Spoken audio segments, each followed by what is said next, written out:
sa pagkakataon na kami ay binigyan mo ng kalakasan at narito kami, Panginoon, upang ikaw po ay katagpuin, marinig at tunay na masamba sa espiritu at katotohanan. Sa umagang ito, Panginoon, salamat sa ulan na iyong binibigay sa amin. Tunay nga, Panginoon, na meron kayong tamang oras, tamang panahon sa lahat ng bagay. Bagamat ito po ay isang bagyo, magpapasalamat kami sa inyo, Panginoon. Kayo po ay mga Diyos na mabuti. Hayaan mo sa umagang ito, Panginoon, ay maibigay namin ang aming pong puso at isipan na nakatuon lamang sa inyo. At nagpapalinis po kami sa lahat ng mga sala na aming nagawa. Patawad po, Panginoon, sa isip, sa salita at sa gawa na hindi naging kalugod-lugod sa inyong harapan, Panginoon, patawarin niyo po kami.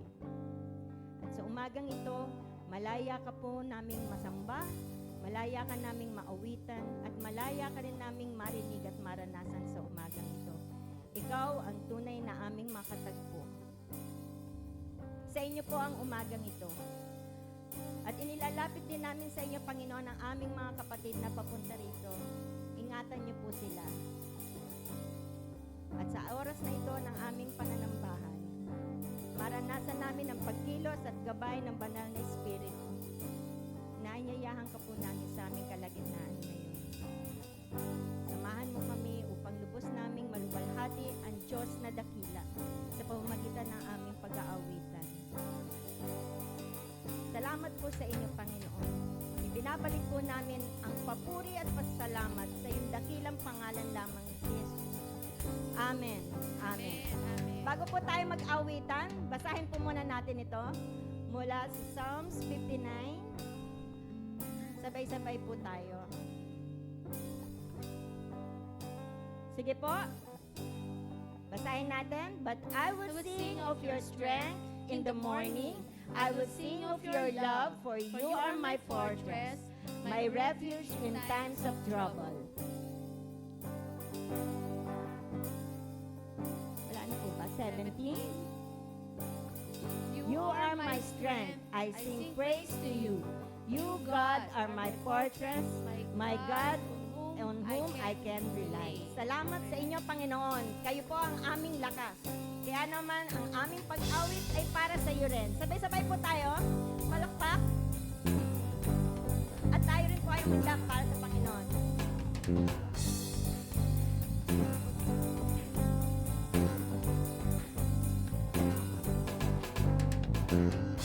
Whom heaven but you?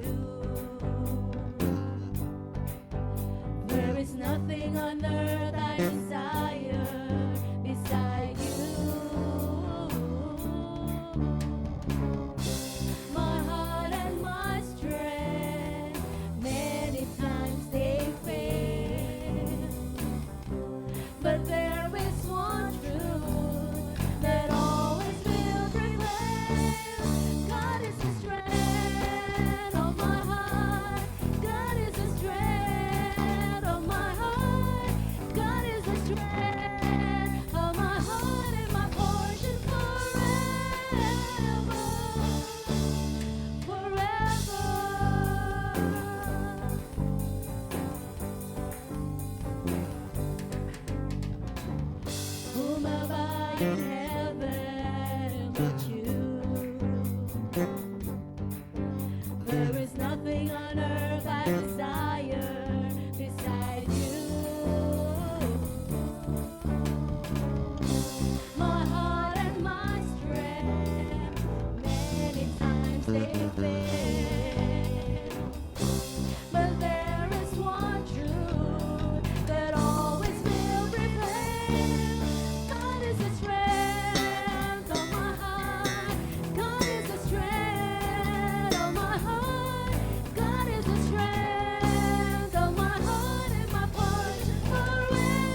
Thank you, Lord.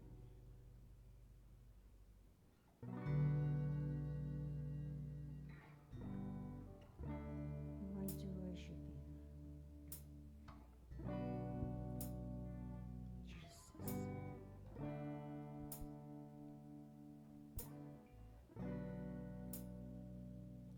Prepare our hearts to worship our God.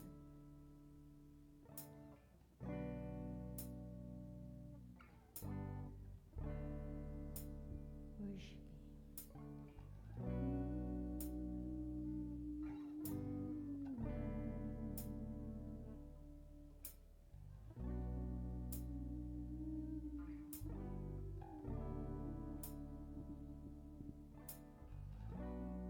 Worship your name, This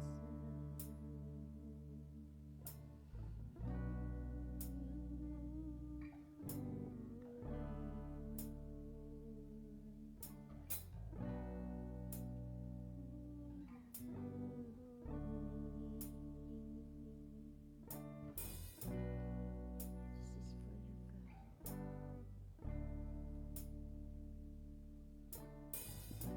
Our God, He bridged the great divide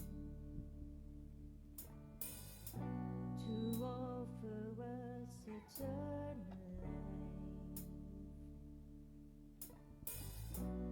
sending hope within a man. Oh, His love, it never fails, and His love, it never ends. He came in flesh to fight a cause, with power to tame the ocean's roar, taking all our sin and shame. He has opened up the way. He has overcome the grave. And once for all, our King has paid it all the glory to His name. And by His blood, the curse of man undone. All the glory to His name.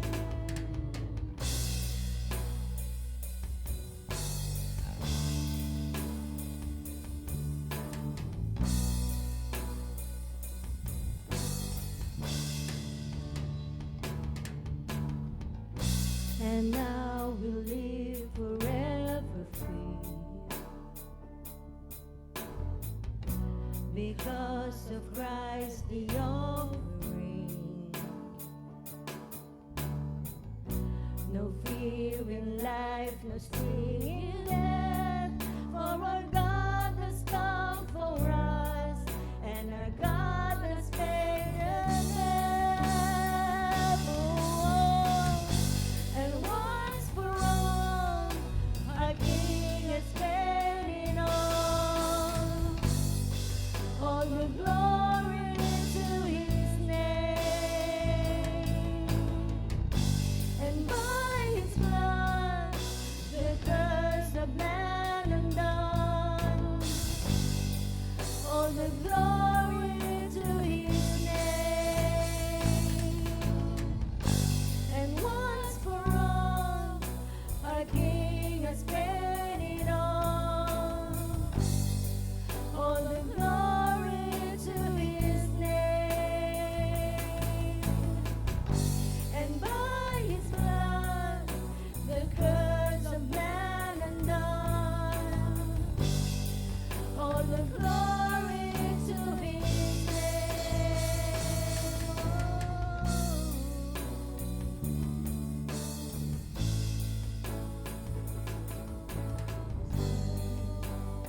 We give you all the glory.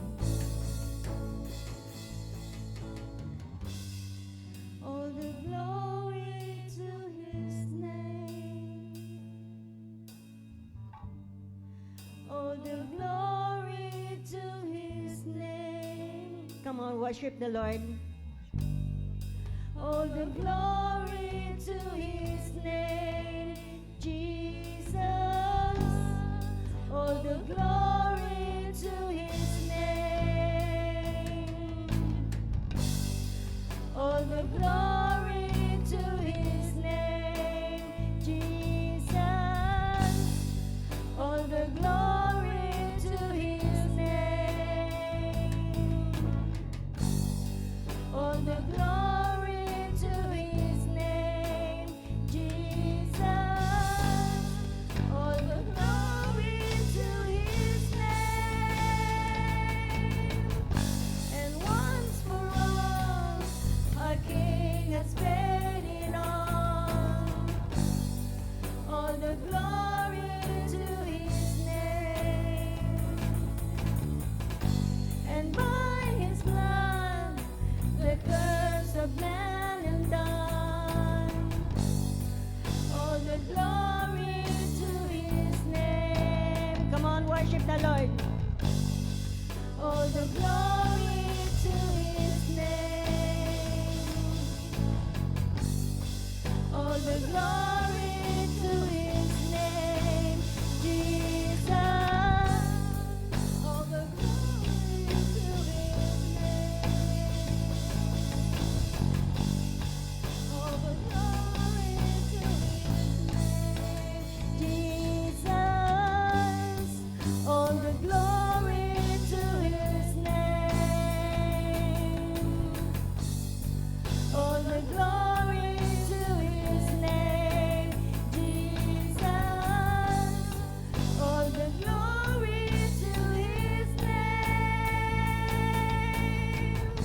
And once for all, our King has paid it all. All the glory to His name. And by His blood, the curse of man undone. All the glory to His name. And once for all, the King has paid it all. All the glory to His name. And by His blood, the curse of man undone. All the glory to His name. All the glory to His name. All the glory to His name. We give you all the glory, Lord. We worship you. We love you. Praise you, Jesus. Amen. Amen.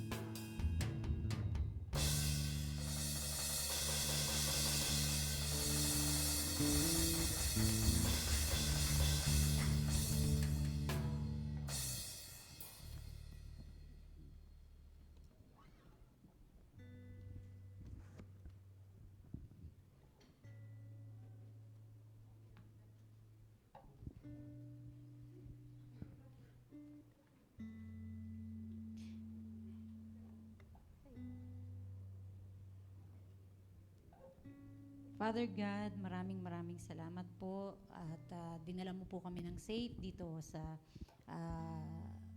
bahay-sambahan.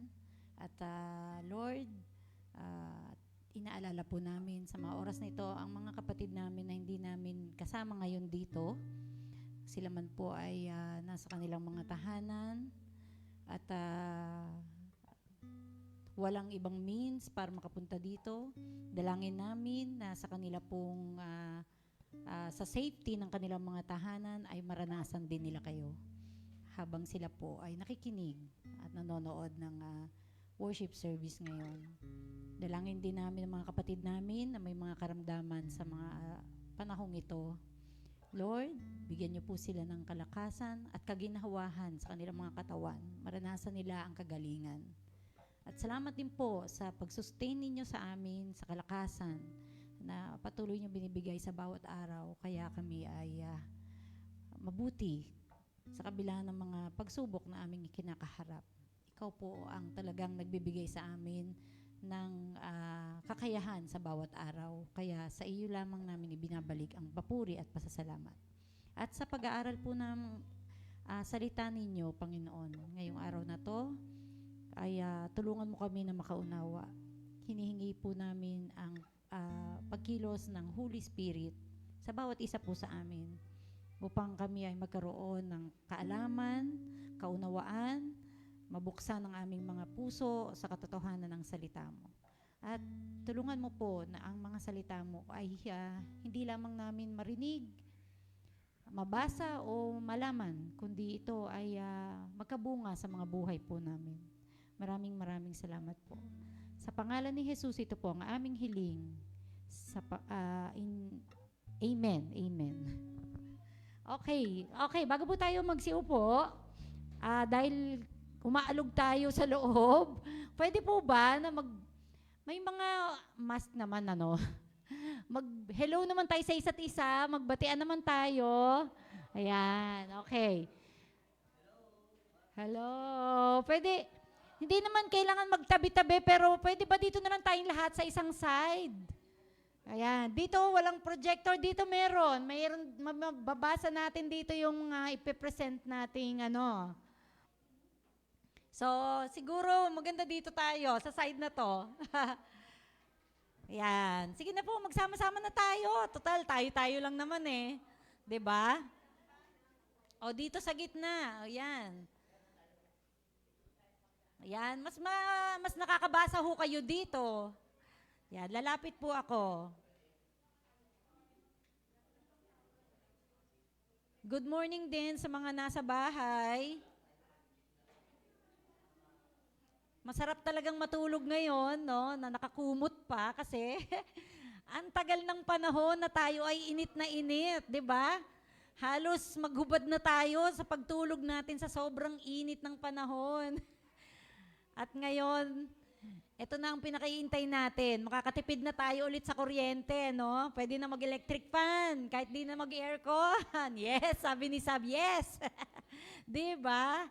Oh. Napakapalad ng mga may aircon sa bahay. Sana all. Sige po. Nasa series pa rin tayo. Kahit hindi nyo ako nakikita, naririnig naman ninyo ako, di ba? Nasa series pa rin po tayo ng Cultivating Unity. Tama po ba? Okay, yung aking technical dyan. Protege ko. Yan, salamat sa pag-flash. Okay. Cultivating Unity. Napag-aralan natin ng mga nakaraang linggo, ng mga naunang linggo, kung ano ang salitang cultivate. Ano nga ulit yung salitang cultivate? Pag-aararo, yan. Di ba nga, totoo naman, ang salitang cultivate daw po ay ginagamit, yan, ng mga magsasaka, ng mga nagtatanim. Kasi bakit? Inihahanda ang lupa para bago taniman. Tama ba? Hindi naman pwedeng magtanim ka sa lupa na matigas.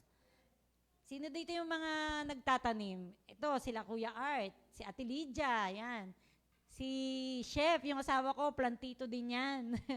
Diba? Bago tayo magtanim.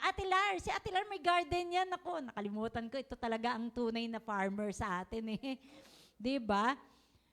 Di naman halatang gardener yan, diba? Kasi bongga lagi, itsura eh.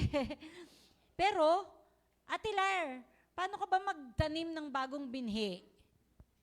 Ano pong ginagawa niyo bago kayo magtanim ng bagong binhi? Pinapalambot niyo muna. Bababaran niyo muna sa tubig yung lupa. Yung binhi. Yung lupa po, kinukultivate. Paano po yung ginagawa? Wow, bubungkalin nyo ng isang matigas na bagay para umalsa yung lupa. Tapos, palalambutin. Yun. Oo, di ba? Ihahanda mo muna, tapos lalagyan mo ng mga pataba yun. Di basta magtatanim-tanim ka lang. Pwera na lang kung ang mga itatanim mo lang eh. Yung mga, actually, kahit mga potos ba yun? Kahit yung mga ganun-ganun lang, lalagyan pa rin ng pataba eh. Pero kung ang purpose mo, ang itatanim mo ay mga may bunga, yung mga, halimbawa, mga gulay, ganun, di ba? Mais, yung mga ganun. kamote, syempre lalagyan natin ng pataba yun para yung bunga malalaki at magaganda. Tama ba? Pero, ang salitang cultivate ay hindi lang ginagamit sa pagtatanim. Ginagamit na rin yan sa tao, hindi na lang sa lupa, kundi sa tao na rin. Ano daw ang isa pang ibig sabihin ng cultivate? To work hard to develop a particular skill, attitude, or quality. Pag-work pa din, wala namang pinag-iba sa lupa at sa tao. Meron pa ring salitang work. Meron ka pa rin gagawin, no? Magle-labor ka pa rin. Una sa lupa para ihanda ito para sa mga itatanim na binhi. Sa tao, para i-develop, no? O mag-improve ang isang attitude, ang skill, o kaya yung quality ng mga trabaho natin. Tama ba? So, kailangan din nating makultivate. Naalala niyo po ba sa Bible yung parable of the sower? 'Di ba? Yung lupa doon kasi, nire-represent yun ng mga puso natin. No? Kailangan, 'di ba iba-ibang klase ng lupa yung na taniman ng binhi doon, na laglagan ng binhi. Merong matigas, mabato, madawag, tama ba? At merong mataba na lupa. Imagine niyo kung ano yung puso natin ngayon. Matigas ba to? Mabato? Madawag? Alam niyo yung madawag, yung maraming damo, di ba? Ito yung mga klase ng lupa na pumatay dun sa binhi. Pero merong matabang lupa. At dun sa matabang lupa, nagkabunga siya ng 30s, 60s, at merong 100s. Tama ba? So ngayon, ito ang gagawin natin. Yung mga naunang linggo, ganun ang ginawa ng mga tumayo dito sa harapan.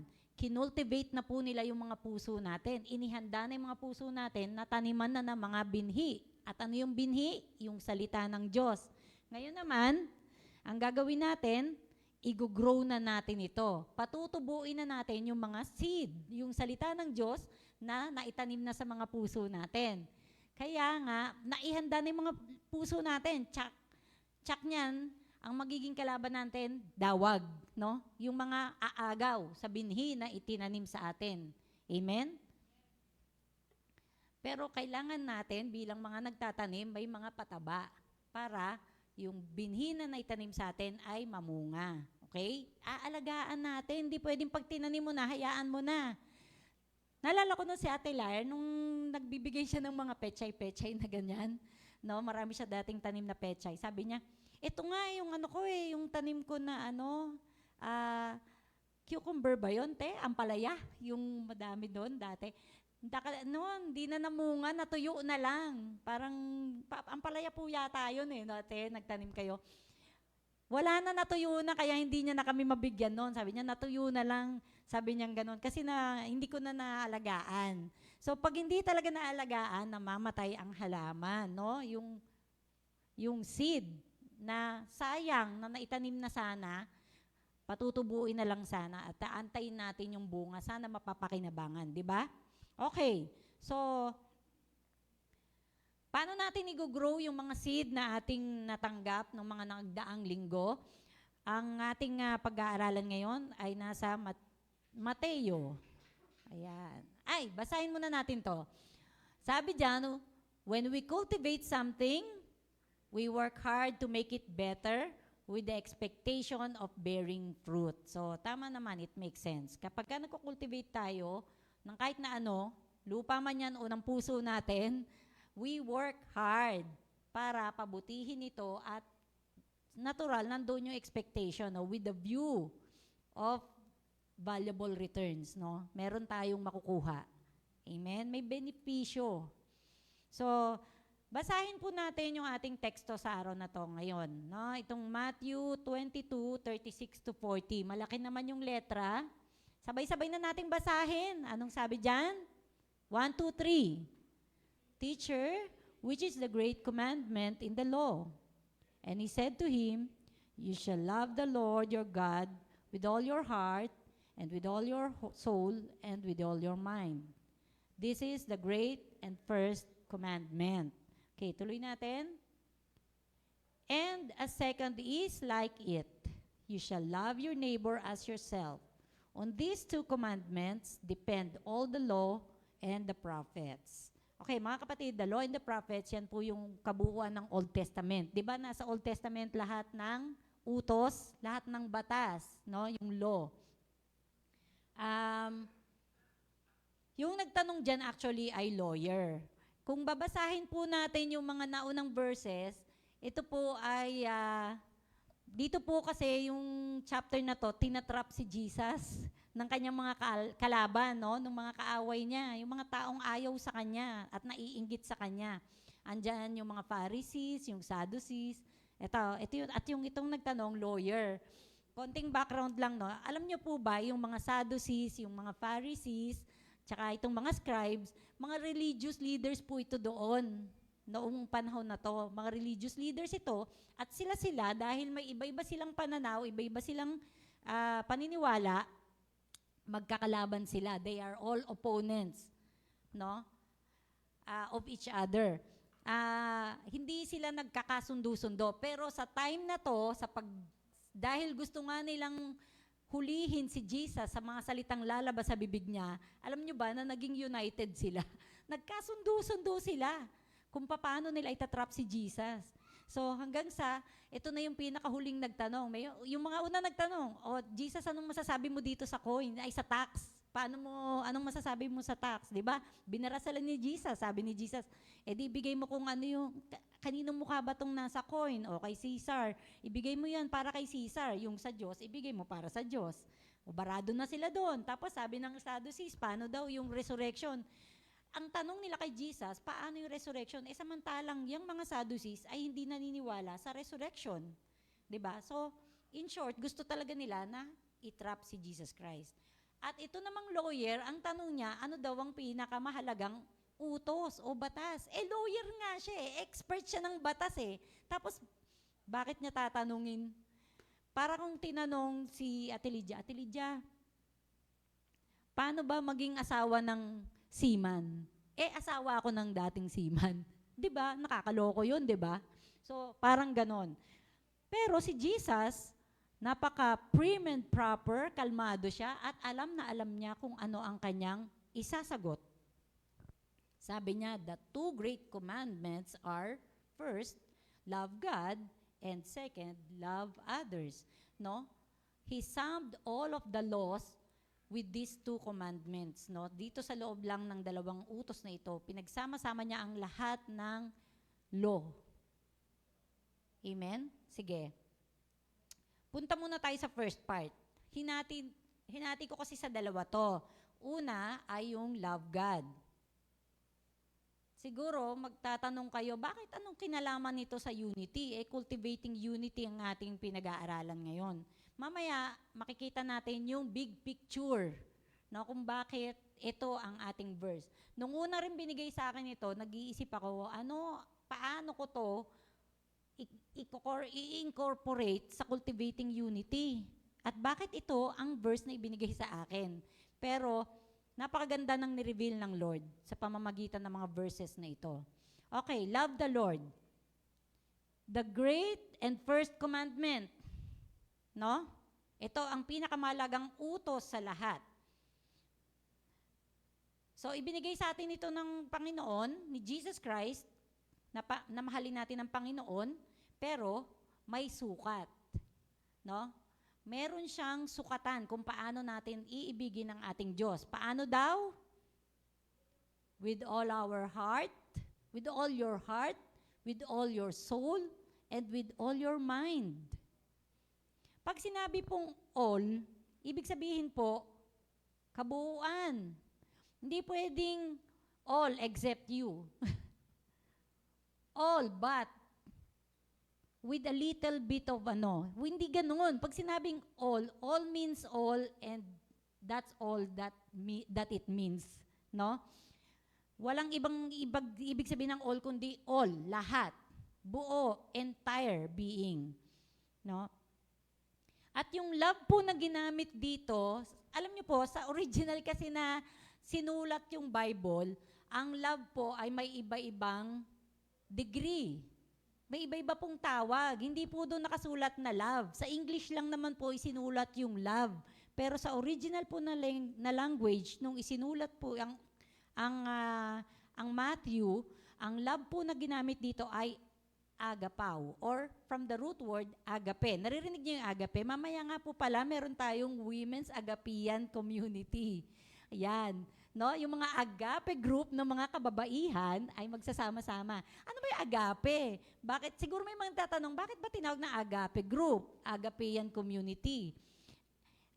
Yung love po kasi, sa original na language, ay may iba-ibang degree, katulad ng sinabi ko sa inyo. Merong phileos, merong agape, merong eros, no? Mayroong storge, iba-iba po yan.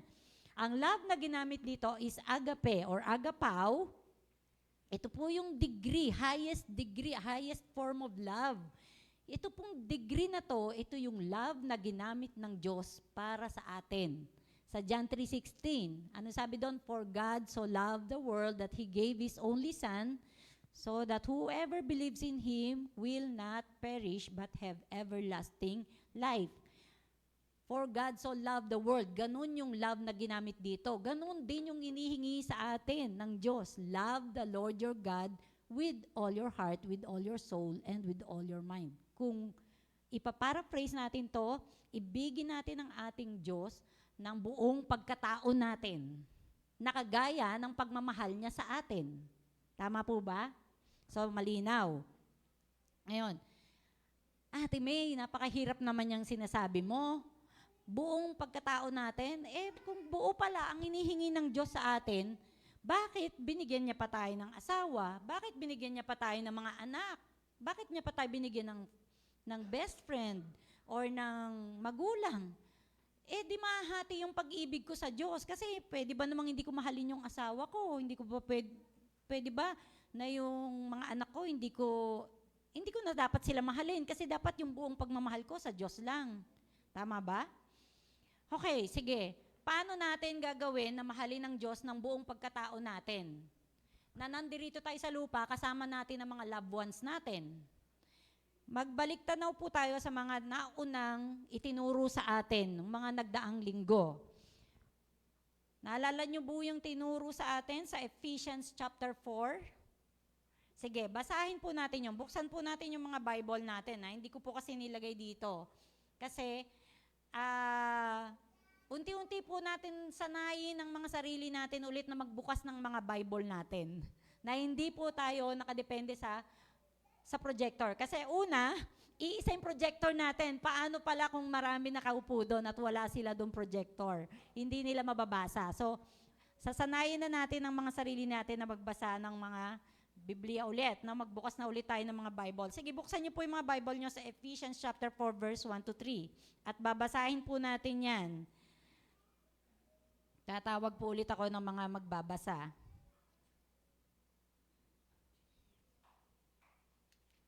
Ephesians chapter 4, verses 1 to 3. Sige po, kahit ano pong salin ng Bible nyo o translation, babasahin po natin yan. Sino po ang nakakita na? Nandun na po sa chapters 4, 1 to 3.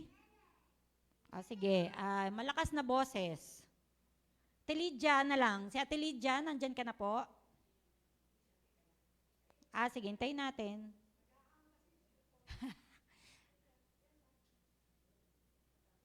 At dito po ang mic, Ate Lydia. Dito po kayo.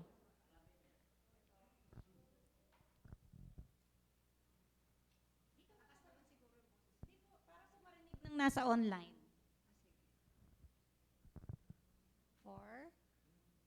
1, Ephesians 4, 1 to 3.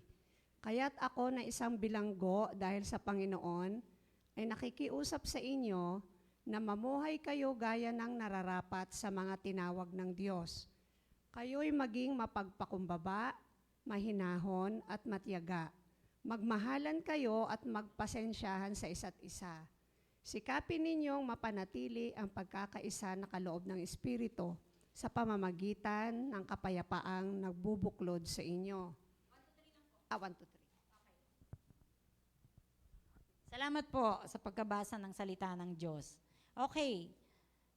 nakiusap si Paul sa mga sa mga taga-Efeso, no, na mamuhay daw ng karapat-dapat bilang mga tinawag ng Diyos. Paano? Sa pamamagitan daw ng pagkakaisa, no? Una, maging mahinahon, magpakumbaba, at mag-unawaan. Magpaumanhinan daw tayo sa mga pagkukulang ng ating kapatid, ng bawat isa. At pagsikapan natin na mapanatili ang pagkakaisa na ipinigay sa atin ng Holy Spirit sa pamamagitan ng ng mapayapang pagsasamahan, no? Alam niyo po ba, yung reconciliation, ang unang gumawa nun sa atin ay ang Diyos. Nireconcile niya tayo sa Ama sa pamamagitan ng pagkamatay ni Jesus sa cross. Para magkaroon tayo ng mapayapang ugnayan sa Diyos. Kasi bakit? Nung tayo po ay wala pang kaugnayan sa Panginoon, hindi pa tayo sumasampalataya kay Jesus Christ, yung poot ng Diyos, no, hindi lang yun basta galit, ha? Ano nga yung wrath? Yung poot? Matinding level ng galit yun. Talagang parusa, may nakalaang parusa sa bawat kasalanan. Nung tayo ay namumuhay pa sa kasalanan, at wala pa tayong takot sa Diyos at hindi pa tayo sumasampalataya kay Jesus Christ, yung puot ng Diyos nasa atin. Galit ang Diyos sa ating mga ginagawang kasalanan. Pero dahil mahal niya tayo, hindi siya pumayag na tayo ay magpe-perish o mapapahamak dahil sa ating kasalanan. Kasi hindi niya tayo pwedeng makasama dahil siya ay banal. So, nireconcile niya tayo sa kanyang sarili sa pamamagitan ng pagkamatay ni Jesus sa cross. Malinaw? Okay. So, ito ang gusto niya na gawin natin. Ma-reconcile tayo sa isa't isa. Dahil yung unity na ibinigay sa atin ng Spirit, naging united tayo sa Diyos sa pamamagitan ng Spirito na binigay niya sa atin, yung Spirit natin at yung Spirit ng Diyos ay nagkakaisa. Dapat lang na si Kuya Art may Spirito din ng Diyos, si Chris, si Sab, lahat tayo nandirito na sumampalatay kay Jesus, ay may Spirito din ng Diyos. So, dapat ang Spirito nating lahat ay connected at nagkakaisa. Amen? Kaya panatilihin daw natin yon saan? Sa pamamagitan ng mapayapang ugnayan. Kung paano tayo nagkaroon ng mapayapang ugnayan sa Diyos. Tama po ba? Yan. Bakit? Bakit natin kailangang pagsikapan na ito ay ating i-preserve, yung unity? Ano ang dahilan? Katulad na sinasabi ko sa inyo, do your best to preserve the unity which the Spirit gives because, basahin nga po natin ng sabay-sabay, there is one body, one Spirit, just as you were called in one hope of your calling, one Lord, one faith, one baptism, one God and Father of all, who is above all and through all and in you all. Okay, anong napansin nyo po dyan? Ano po yung napansin nyo doon sa binasa ninyo? Yung one, paulit-ulit. Ano nga po ba ang ibig sabihin pag paulit-ulit? Mahalaga. Okay, pag mahalaga po, gamitin nating example ang susi. Mahalaga ba ang susi? Si Sir Matt, tsak yan, napakahalaga sa kanya ng susi. lagi siyang may duplicate ng susi, ng kahit na bahay, church, kotse, mga kwarto, sa opisina, whatever. Kasi nung minsan na wala akong susi, sa kanya ako nakahiram. At meron siya, 'di ba? Gaano kahalagang susi? Para saan ba ang susi? Para pangbukas. Ang susi po ay gagamitin natin pambukas sa pintuan, sa mga nakalock, no? Di mo naman kailangan susian ng mga bukas na sa mga nakalock. So gamitin nating key, ang mga verses na mababasa natin sa Bible na paulit-ulit, gamitin natin itong key to open the truth of the Word of God. So bubuksan natin ang mga katotohanan ng salita ng Diyos. Kung paulit-ulit na ganyan, merong isang salita dyan na inulit-ulit at yun ang one. Kasi sabi dyan, iisang katawan lamang tayo. Okay, eto, katawan ko, isa lang naman to isa lang din ang ulo ko. Itong church natin, isang katawan to, ang lahat ng churches na kay Kristo, isang katawan niya lang yon at siya ang head. Tama ba? Iba-iba ang bahagi ng ating katawan. Itong kanang kamay ko, lagi ko itong ginagamit. Pangsulat, panglinis, pangluto, kung ano man ang gawin ko, itong kanang kamay ko ang ginagamit ko. Tama ba? Pero, hindi porket ito ang lagi kong gamit dahil kanan ako, hindi ko nagagamitin ng kaliwa ko. Halimbawa, si Pastora SP, yan, karga niya si Cookie. Kung yung isang kamay niya merong hawak, dahil yung kanan niya lang naman ang lagi niyang gamit. O kaya, ngayon, gamit niya sa pagkarga niya kay Cookie ay yung kanyang kaliwang kamay. Hindi ba pwede, SP, na yung kanang kamay mo ay hahawak naman sa cellphone mo? Pwede. Gagamitin niya. 'Di ba? Ganoon din sa atin. Hindi porke po na ito ay isang katawan lang, iba-iba lang tayo ng bahagi. Kung si Ate Lydia ang naka-assign or ang ministry niya ay maglinis ng church, hindi ba pwede na kapag nakita mong may kalat dito ay dadamputin mo? Ay, hindi naman ako bam sila Ate Lydia ang bam. Hindi, di ba? Malasakit mo sa church, pulutin mo yung kalat, ligpitan mo. Di po ba? Gumamit ka ng mga utensils sa kitchen, hugasan mo na. Kasi si Ate Janet na bahala dyan, mga kitchen team na bahala dyan. Okay? Hindi ganon. Dahil iisang katawan lamang tayo, may iisa tayong banal na espiritu na ibinigay sa atin, may iisang pag-asa tayo. Ano yung hope natin? Eternal life. Tama ba?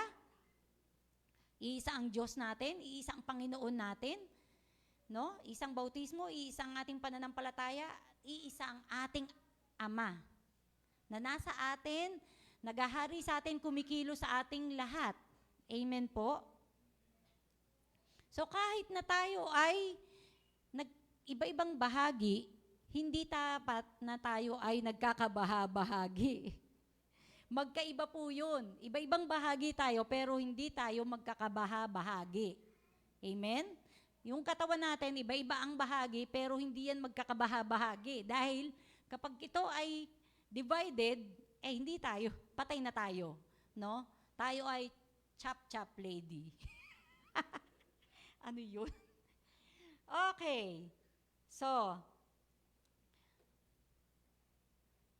kung bubuuin natin yung Efeso, sabi dyan, let us walk in a manner worthy of our calling and do our best to preserve this unity which the Spirit gives. No?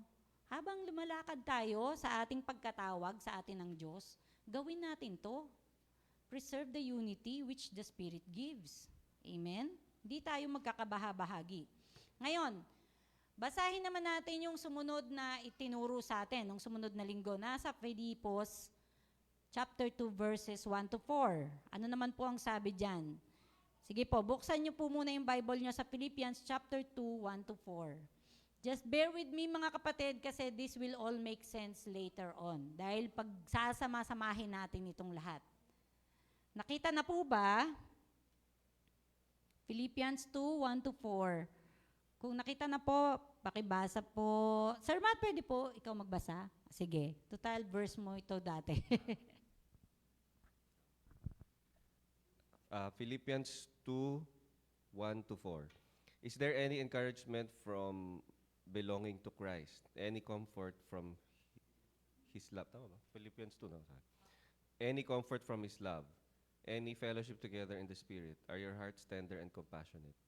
Then make me truly happy by agreeing wholeheartedly with each other, loving one another and working together with one mind and purpose. Don't be selfish. Don't try to impress others. Be humble, thinking of others as better than yourselves. Don't look out only for your own interests, but take an interest in others too. Amen. Napakaganda nung sinabi ni Sir Matt, ha? Napaka-simple, pero relatable tayo, di ba? Kung sa Tagalog, no, basahin natin, sabi diyan, hindi ba masigla kayo dahil na kay Kristo na kayo? May kasiglahan na dulot ang pagiging Kristiyano natin. Tama ba? Hindi ba masaya kayo dahil alam ninyo na mahal tayo ni Jesus Christ? Amen. Hindi ba may mabuti kayong pagsasamahan dahil sa banal na Espiritu? Tama ba? Dahil sa Holy Spirit, maganda ang samahan natin dito sa church. Malalaman natin yan mamaya. At hindi ba may malasakit at pangunawa kay isa't isa? Kung ganon, sabi ni Pablo, nakikiusap ako sa inyo, lubusin niyo ang aking kagalakan sa pamamagitan daw ng paano magkasundo kayo at magmahalan. Sabi ni Sir Matt kanina, don't be selfish. No? Huwag kayong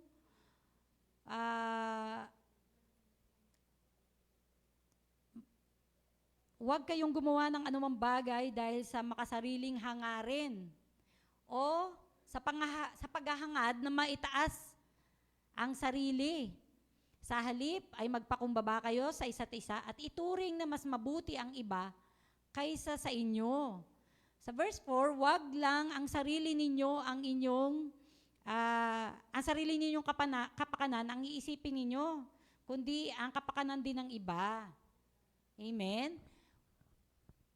In short, kung paikli natin ito, sabi, dahil masaya naman tayo na nakay Kristo tayo at may isa tayong spirit, nagkakaisa tayo, magkasundo-sundo tayo, wag puro sarili lang natin ang ating isipin.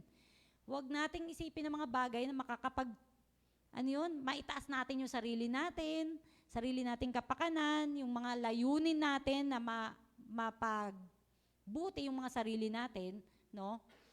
Dapat magandang paraan. Kung gusto nating pabutihin, pagandahin ang mga sarili natin, ay para din sa ikasisiyan ng marami. Hindi tayo dahil para lang maganda ako sa sarili ko. I don't care kung anong sabihin ng ibang tao. Hindi tayo mga selfish na tao.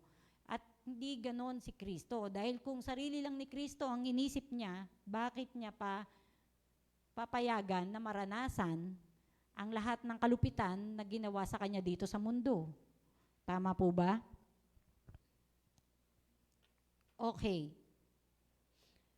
At kung itutuloy natin yung ang Philippians, sabi diyan sa chapter 2 verse 5 to 6, ano sabi? Basahin natin ng sabay-sabay.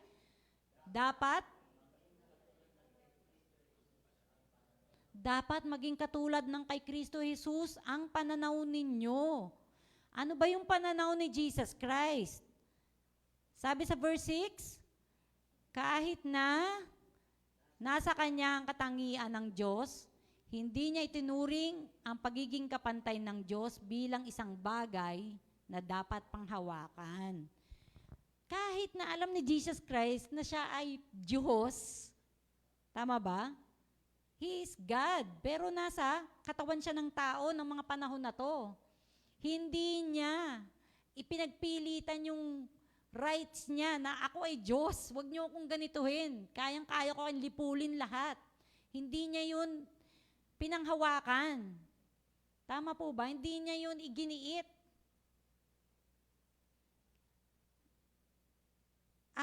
Ang malagi kong nagiging dito, bawa, example, ay isang magulang. Ang magulang may authority sa kanyang anak. Ako ang magulang, ako ang sundin mo, ako ang pakinggan mo, ako ang masusunod, ako ang igalang mo. Puro ako kasi ako ang magulang. Anak lang kita, pinalaki kita, whatever. No? Pero hindi yun pinanghawakan ni Jesus Christ. Magkaroon tayo ng ganoong pananaw at kaisipan katulad ni Jesus Christ. He humbled himself by becoming obedient to the point of death, even death to the cross. Amen. So, sabi doon sa verse, wait lang po. Yan. Sabi sa verse 3, be of the same mind. No? Magkasundo tayo, be of the same love, have the same love for each other. Magmahalan tayo in full accord and of one mind. Magkaisa tayo sa isip at sa layunin. Magkasundo-sundo, magmahalan at magkaisa tayo sa isip at sa layunin. At maging katulad ni Kristo ang ating mga pananaw, no? He is humble and hindi niya pinanghawakan yung pagiging Diyos niya nung mga panahon na ito. Kundi nakiisa siya sa mga tao. Amen? O sige, ituloy naman natin. Ang susunod na babasahin natin ay sa unang Korinto, sa 1 Corinthians chapter 1 verse 10. Ano naman ang sinasabi diyan, no? Ito yung sa third Sunday natin.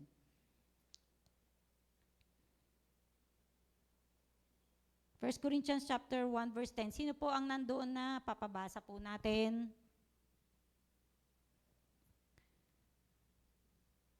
Nandoon na po. Si Kuya Nasi. Kuya Nasi. Binolunteer ka ni Ate Lydia eh. Sabi ni Kuya Nasi, bakit ako? 1 Corinthians 1:10.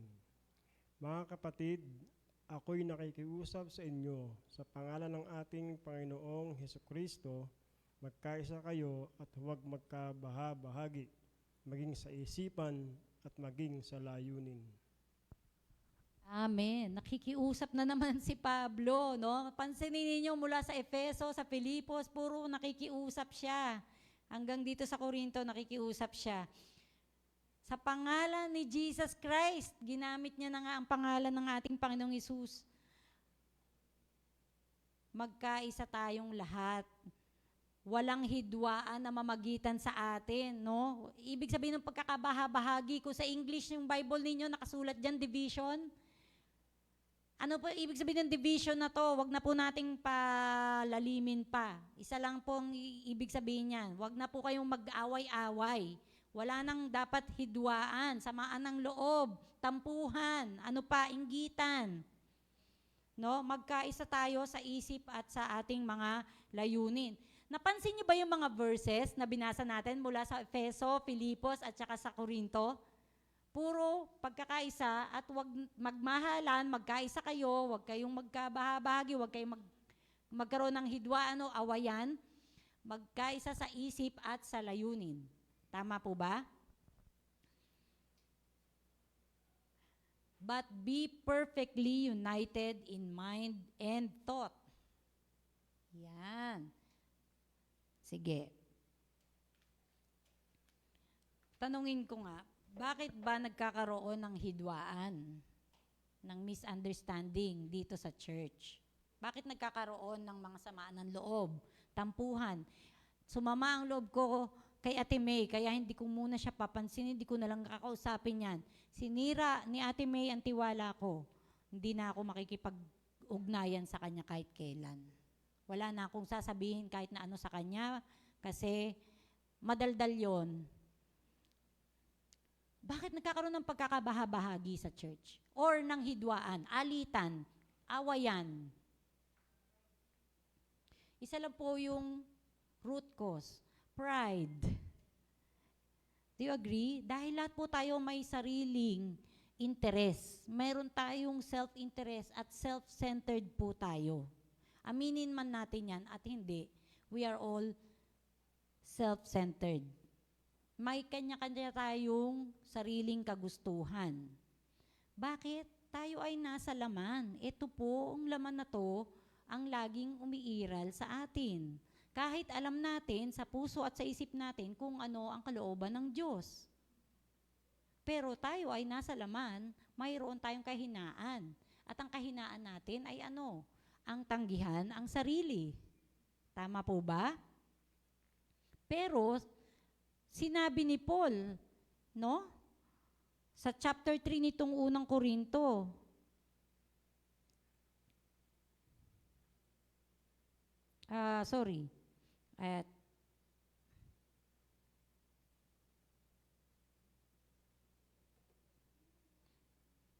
sabi po ni Paul sa chapter 3, bubuksan ko lang po Ang makamundong tao daw ay hindi nagtataglay na banal na espiritu. Kanina, sabi natin, may isang espiritu tayo, tinanggap natin. Tama ba?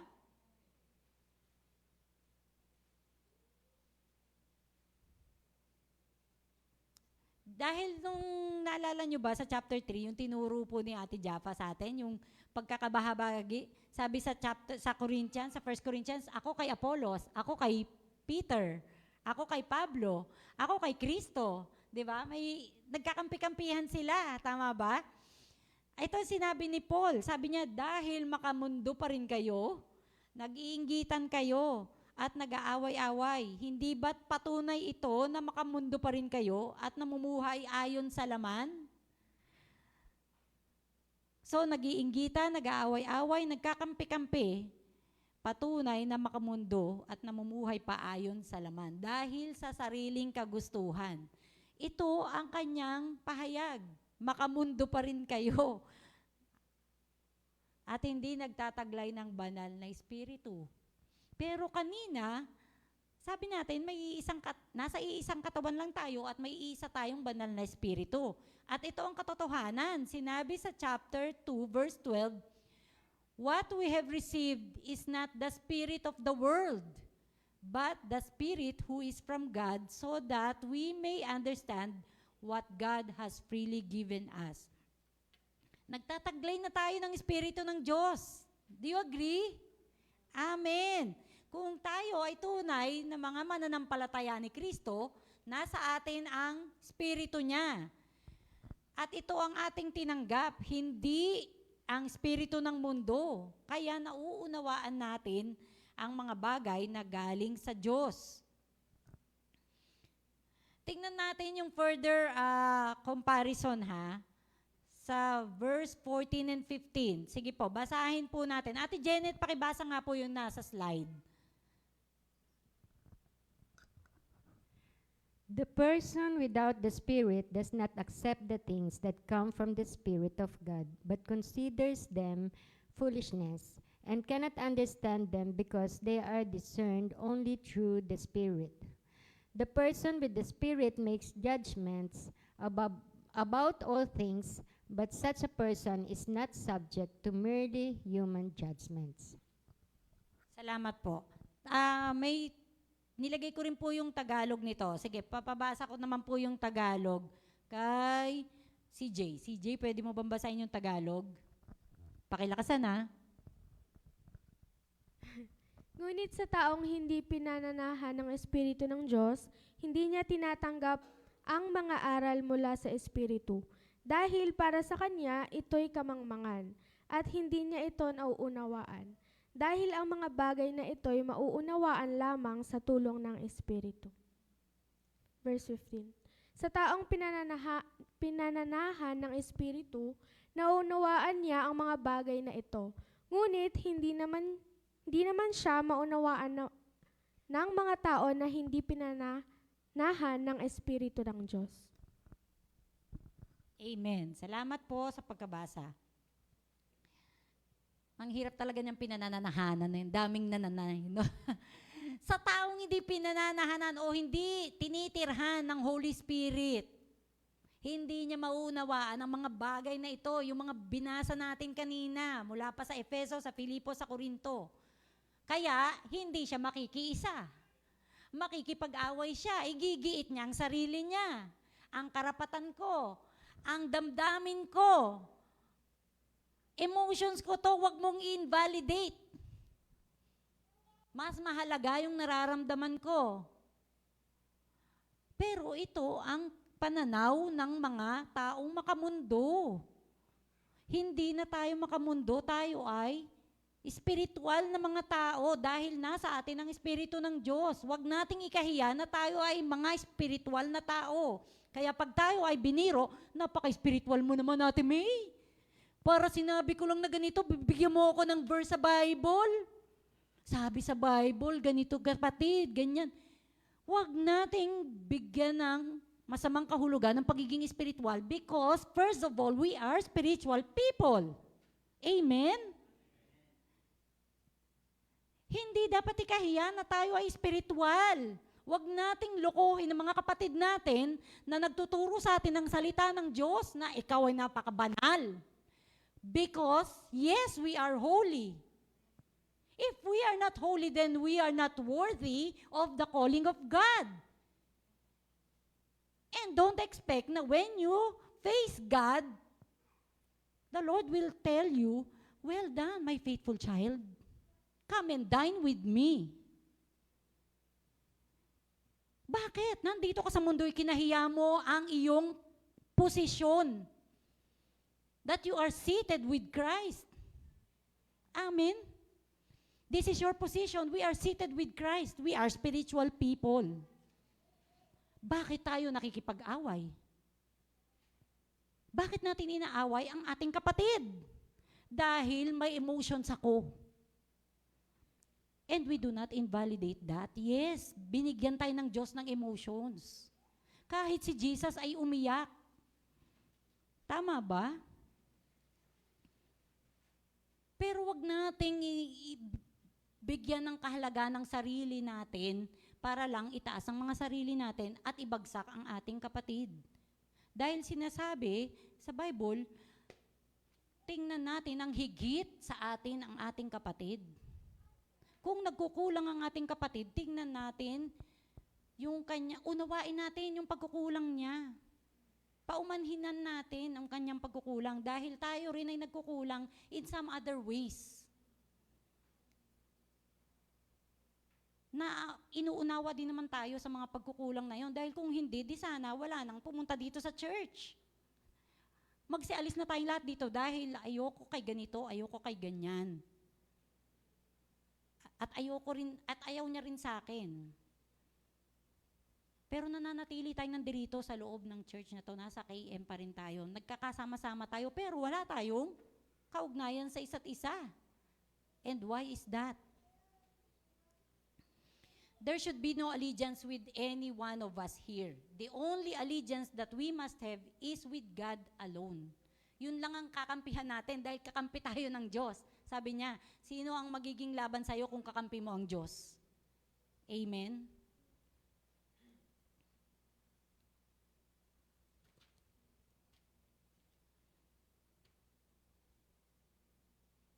Okay. We understand these things for we have the mind of Christ. Nakakaunawa tayo dahil taglay natin ang pag-iisip ni Kristo. Di ba kanina sabi, magkaroon kayo ng pananaw na kagaya ng kay Kristo? Taglay natin yon. Kailangan lang maintindihan natin, dahil taglay natin yon, ay gamitin natin. Tama ba? Ang mind, ano ba yung mind? Yan. Ang mind daw ang faculty of understanding. Tama ba? Diyan nabubuo lahat ng pangunawa, pagkaunawa. Sa mind natin, nandirito ang ating reasoning, ang ating thinking, ang ating deciding. Diyan tayo nagdidesisyon, nag-iisip, at ang mga pangangatuwiran natin nandiyan.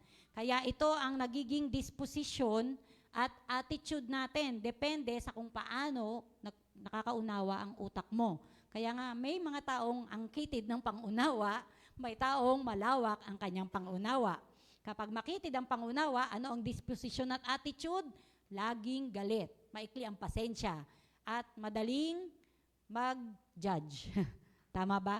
Pero kapag ang tao na may malawak na kaisipan, nakatulad ng kay Kristo, tama ba? Maganda mag-reasoning, mag-isip, mag-decide, sana all, may magandang disposisyon at attitude. Amen? At ganon si Kristo. The mind of Christ actually is the heart of Christ. Sa Bible, pag sinabi pong mind, tumutukoy din po ito sa puso, sa heart natin. Ba't kayo nagtatawa ng mag-asawa? Sino yung makitid? Parang nagtuturuan kayong dalawa. Ikaw. Sige, sa atin talaga sa mag-asawa may ganon, may malawak at may makitid. Siguro sadyang pinagsama, no? Kuya Jun? May madaldal. Pinagsama yan. Madaldal ako, tahimik si chef. Sa inyo, sino? Kuya Jun. Parang si Kuya Jun. Joke lang po. Ayan. ang mind at ang heart ni Kristo, ano ba? Bakit kailangan maging katulad natin ang mind ni Kristo o ang puso ni Kristo? Ano ba ang focus ni Kristo? Walang iba kundi to please the Father. This is His focus. Sabi niya, my food is to do my Father's will. Ito yung kanyang kasiyahan. Ito yung kanyang heartbeat. No, tinitibok ng puso ni Jesus to please the Father. Kaya, ito ang kanyang disposition. No? Ito rin yung attitude niya. Ito yung ginagawa niya to do the will of the Father. Now, ang tanong ko, how about us? Who do we please? Sino po ang ating piniplease? Kapag tayo, ang mindset natin ay makamundo, worldly mindset, ang ipiplease natin, walang iba kundi ang ating sarili. Siyempre, may personal interest, may personal interest tayo at ang inuunawa natin ay ang ating mga sariling damdamin at kaisipan. At doon nagkakaroon na ng conflict. Nagsisimula ang mga awayan, inggitan, tampuhan, chismisan. Tama ba? Ano daw sabi ni ano? Ba't ba Bakit di na kayo nag-uusap ni ano? Okay. Talaga? Sinabi yun ni ganyan? Oh, sige. When our focus, mga kapatid, kapag ang focus natin ay to please God, just like Jesus, then slowly, we can love the Lord, our God, with all our heart, with all our soul, with all our mind. Kasi, ang focus natin is to please God. May isang example. Ito medyo, example lang to May nabasa kasi akong libro. Sabi nung sumulat sa libro, may nagpapapray daw sa kanya, may lumapit sa kanya para ipag-pray siya. Ipag-pray niyo ako. Kasi may gusto akong pakasalan na lalaki. Ipag-pray niyo po, no, yung papakasalan ko po ay masave, maligtas. Kasi believer siya eh. Alam niyo kung anong pinayo niya? Sige, pagpe-pray natin yan. Pero, ito ang pinayo niya. Para hindi ka mahirapan, timbangin mo. Timbangin mo yung sarili mo at tanungin mo ang sarili mo. Sagutin mo ang tanong na to. Who do you serve? Sino ang pinaglilingkuran ko? Bakit tayo nahihirapan mamili? Sino ba ang pinaglilingkuran natin? Kung ang Diyos ang pinaglilingkuran natin, siya ang ipiplease natin. Kung siya ang gusto nating i-please at paglingkuran, sino pipiliin mo? Ang hirap naman nun, di ko kayang iwan yung mahal ko yun eh. Papakasalan ko na nga po eh. Who do you serve? Alam niyo po ba, meron ako ngayong goal, task na pinipilit ko pong ma-achieve sa sarili ko. That is to please the Lord. By nature, I am a people pleaser. Kaya, marami ang nagagalit sa akin at marami ang ayaw magtiwala sa akin. Bakit? Kasi dahil people pleaser ako, I tend to please the person in front of me by taking her side or his side. Dito ako kampi, dito ako sa side kasi ito ang kaharap ko ngayon. And then pag ito ang kaharap ko, dito ako kasi ito ang kaharap ko ngayon. That is how we please people. At pangit yun, masama yun. I hate myself for that. God hates it, I know. But I want to please the Lord. How can I do it? I should focus on pleasing the Lord. Every day my prayer, in the morning, Lord, how can I please you today? Please guide me, show me, tell me, teach me. At the end of the day, I will pray, Lord, how did I do today? Did I please you today? And you know what? It works, mga kapatid. Kasi habang nagpipray ako, ipapakita niya sa akin yung mga ginawa ko. Ay, kanina nga po pala, napagsalitaan ko po si Rhea ng ganito, ganyan. Patawarin niyo po ako, Lord. Kasi naisip ko po ganito, ganyan. Hanggang sa na-confess ko lahat sa Lord at unti-unti, ang pagbabago ng Lord, hindi instant. I know it will take years. This will take years, but iintayin ko, aabangan ko. na magkabuo ngayon sa buhay ko. Sa habag ng Diyos. And let's help each other. Kapatid, tulungan niyo rin po ako. Kung ano ang pagkukulang ko, umihingi ako ng paumanhin sa bawat isa sa inyo. Ngayon ang pagkakataon ko para gawin ito. And I am not being just dramatic here, mga kapatid. Dahil ito ang tinuturo sa akin ng Panginoon. How can we please God if we always tend to please other people or ourselves first? Kaya po tayo nahihirapan na mag-cultivate ng unity sa church na ito. At mawawalan ng saysay lahat ng itinuro na to. Kung patuloy na hindi natin uunawain. But we understand these things because we have the mind of Christ. All we have to do is to apply it to ourselves. Mapalad yung mga tahimik kasi hindi sila madaldal, wala silang nasasabi na nakaka-offend sa ibang tao. But that doesn't mean na mayroon tayong unity kung tayo ay mananahimik lamang. Paano kung ang pananahimik mo, ang ibig sabihin pala ay wala akong pakialam sa inyo. Mag-away-away kayo dyan.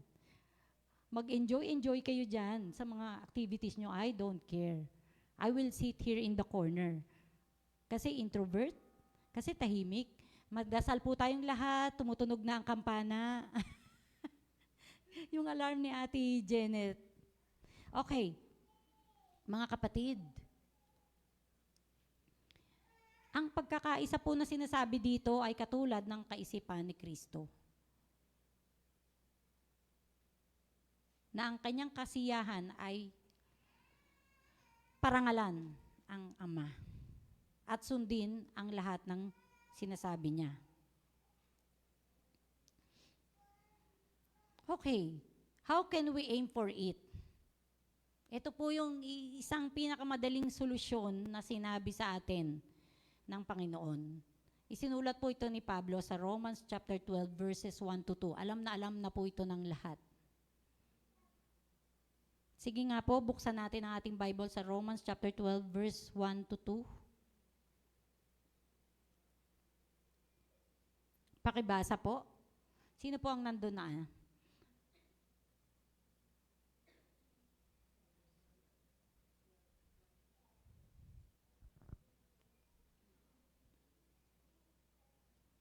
Si Ate Lar po pwede magbasa? Sige po.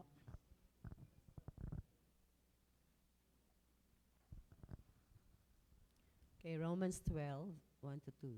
Kaya nga mga kapatid, ipinamamanig ko sa inyo, alang-alang sa mga kahabagan ng Diyos na inyong iharap ang inyong mga katawan, na isang haing buhay, banal, nakaaya-aya sa Diyos, na siya ninyong katampatang pagsamba. 2, at huwag kayong magsiayon sa sanglibutang ito, kundi mag-iba kayo sa pamamagitan ng pagbabago ng inyong pag-iisip, upang mapatunayan ninyo kung alin ang mabuti at kaaya-aya at lubos na kalooban ng Diyos. Amen. Salamat po sa pagbasa. Okay.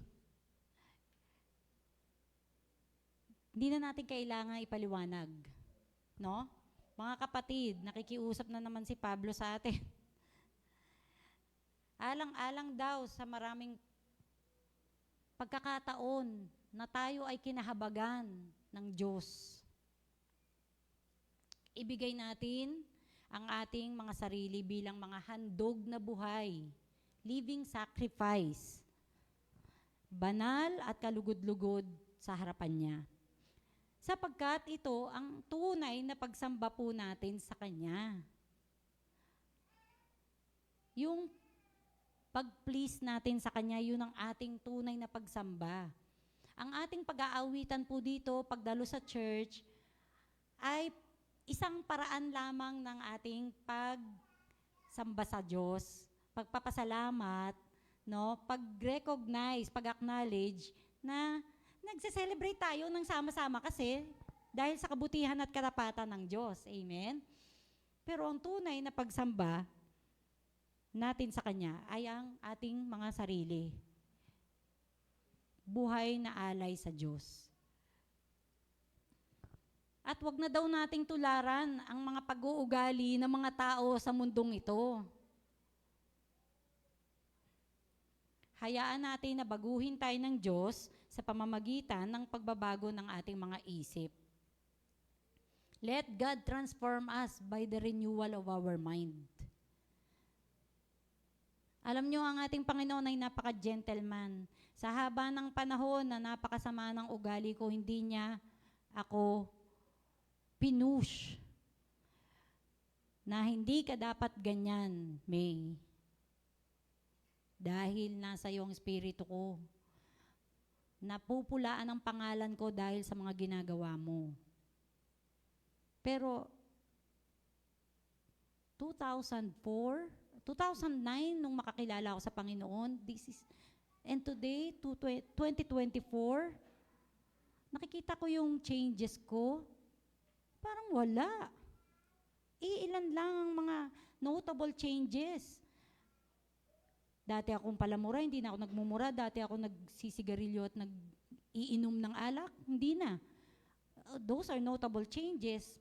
Patunay na may relasyon ako sa Diyos. Pero yung pag-uugali ko, sabi dito, wag na kayong tumulad sa pag-uugali ng mga taong nasa mundo. Ang pag-uugali ko ay hindi ko sinasabi na hindi nakatulad ng mundong ito dahil alam ko ang sarili ko. I know myself. Pero, dinideny ko yun. Kaya hindi ako nababago ng Diyos. Kasi kahit anong salita ng Diyos ang tanggapin ko, kung hindi nagbago ang isip ko para magpabago sa Diyos, wala pa rin magbabago sa sarili ko. Tama po? Kaya sinabi, hayaan mo na baguhin ka ng Diyos sa pamamagitan ng pagbabago ng isip mo. Para malaman daw natin kung ano yung mabuti. What is good, perfect, and acceptable in the eyes of God. Hindi sa mata ng tao. Hindi mabuti sa paningin ng tao para walang masabi ang mga kasamahan ko, para matuwa sila sa akin, kundi para walang masabi ang aking Diyos at para matuwa siya sa akin. Amen. Mga kapatid, hindi ko sinasabing madali ito. Napakahirap nito. Araw-araw tayong mamamatay. Oras-oras tayong mamamatay sa sarili natin. Tatanggihan natin ang sarili natin. At hindi natin ilalaban ang mga karapatan natin. Kaya ba natin yon?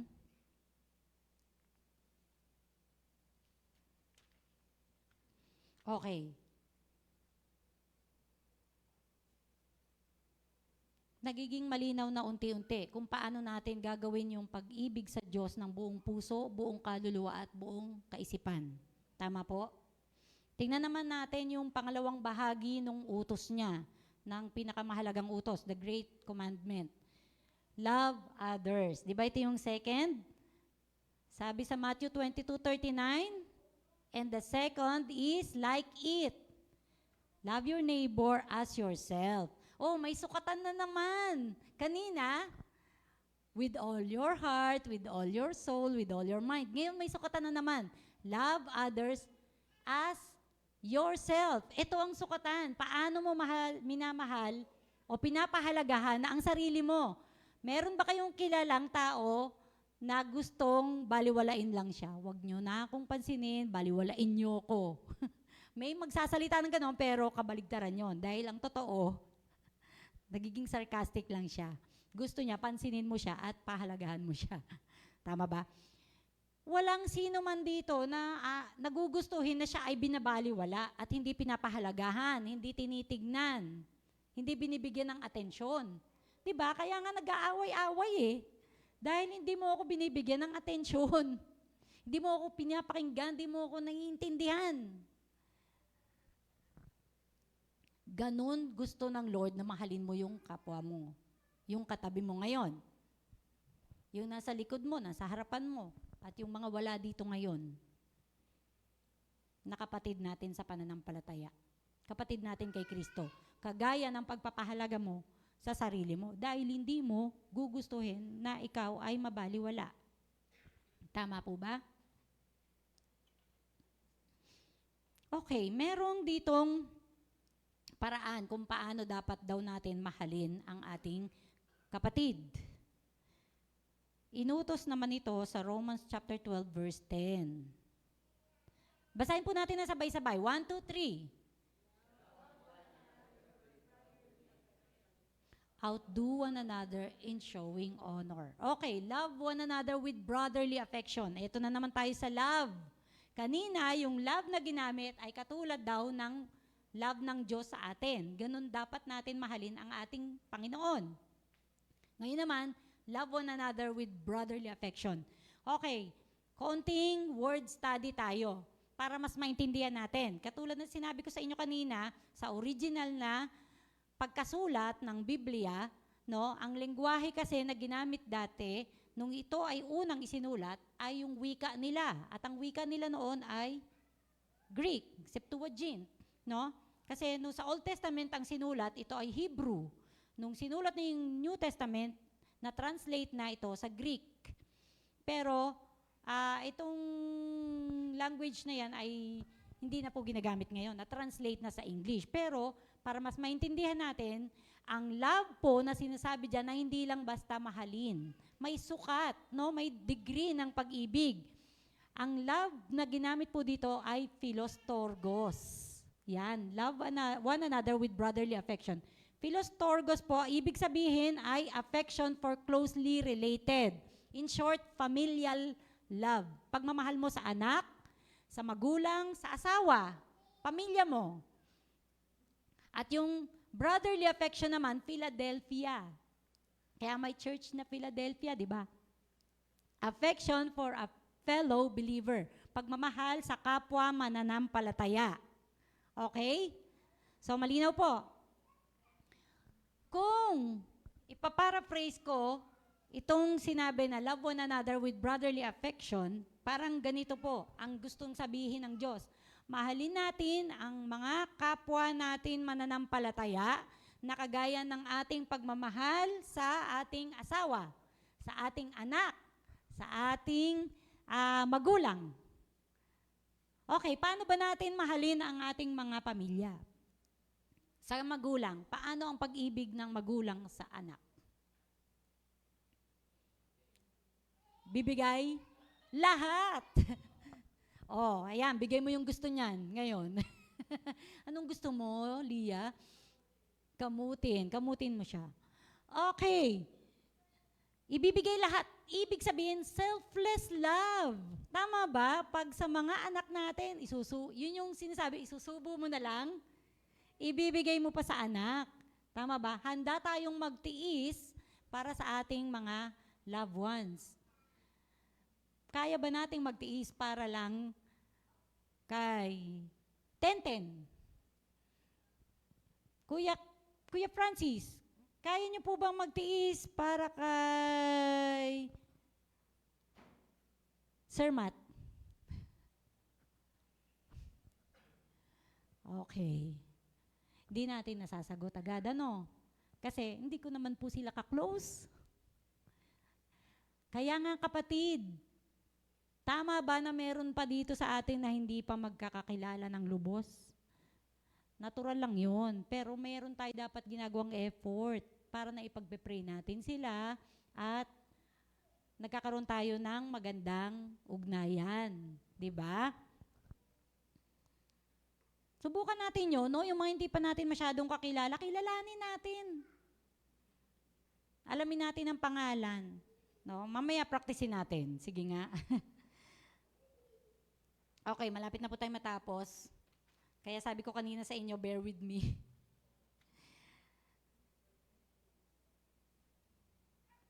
Okay, para magawa natin to, yung pagmamahal, nakatulad ng pagmamahal natin sa ating pamilya, pagmamahal sa kapwa mananampalataya ng pagmamahal sa pamilya, paano natin gagawin yan? Ano sabi sa Filipos chapter 2 verse 3? Basahin natin po ng sabay-sabay mga kapatid. Huwag kayong gumawa ng anumang bagay dahil sa makasariling hangarin o sa panghahangad na maitaas ang sarili. Sa halip, magpakumbaba kayo sa isa't isa at ituring na mas mabuti ang iba kaysa sa inyo. Next, Wag lang ang sarili ninyong kapakanan ang isipin nyo, kundi ang kapakanan din ng iba. Yun daw para magawa natin na mahalin ang ating kapwa mananampalataya. Nakagaya rin ng pagmamahal natin sa ating mga pamilya. Kasi iba yung pagmamahal sa pamilya, special yun. Pero sa friend lang, may boundaries. Alam niyo, hindi lang natin pwedeng gawin sa mga kaibigan natin yung intimacy with our husband or wife. Kasi yung intimacy na yon, yung eros na yon, romantic love, para sa mag-asawa lang talaga. Pero sa kapwa natin, sa kapatid natin, ang ibig sabihin, pagpapahalaga. Wag lang din daw ang sariling kapakanan natin ang ating iisipin. Amen? Okay, sa pagtatapos po, ito pong iiwanan ko sa inyong verse, naway matandaan nating lahat ito bago natin pag-isipan ng hindi maganda ang ating kapatid. Para naiiwasan natin ang pagkakaaway-awayan. Sa unang chapter 4, verse 20. Basahin natin ulit ng sabay-sabay. Ang nagsasabing mahal niya ang Diyos, ngunit napopoot naman sa kanyang kapatid, ay sinungaling. Dahil kung ang kapatid niya mismo na nakikita niya ay hindi niya mahal, paano pa kaya niya magagawang mahalin ang Diyos na hindi naman niya nakikita? Mga kapatid, we cannot grow into spiritual maturity without the humility of loving others just like we love ourselves. It will take humility, mga kapatid. Kailangan matanggal yung mga pride natin. After nang ginawa sa akin, ganun, mamahalin ko pa rin ba siya? Di niya nga ako mahal eh.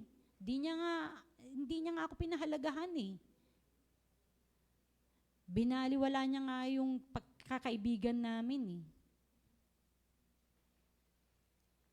Ang pagmamahal sa Diyos ng tunay na Kristiyano ay nagmamanifest sa pagmamahal sa ating kapatid.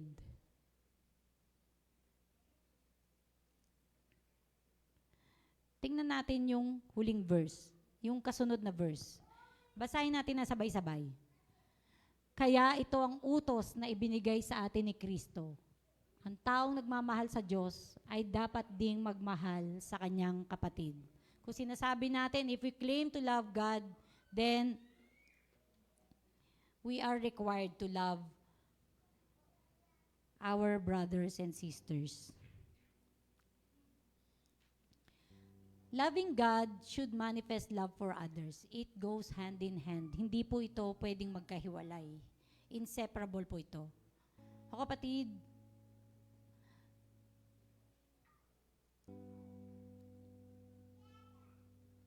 bago po natin putulin ang kaugnayan natin sa kapatid natin, dahil meron tayong hindi nagustuhan sa kanyang ugali,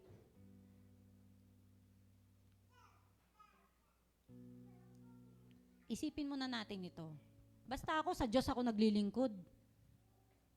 Hindi natin pwedeng sabihin yun, na basta ako, sa Diyos ako naglilingkod, dahil ito ang katunayan na mahal natin ang Diyos kapag minahal natin ang ating kapatid. Madjudge tayo ng kapatid natin na hindi mo tunay na mahal ang Diyos dahil hindi mo ko kayang mahalin sa kabila ng pangit na kaugalian ko. Sa aking mga pagkukulang ay hindi mo ko kayang patawarin.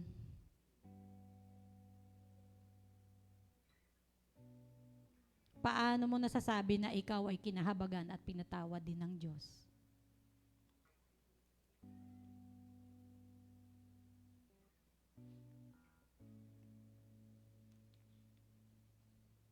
We are to tell the world that Jesus loves us. How can we do it if we cannot love our brethren?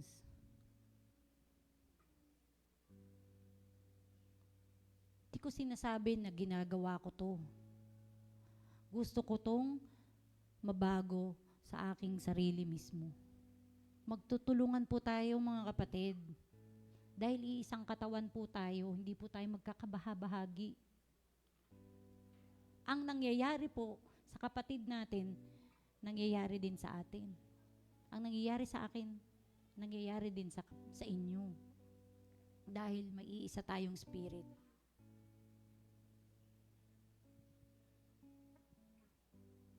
Nalulungkot tayo kapag may kapatid na nawawala, nalalayo.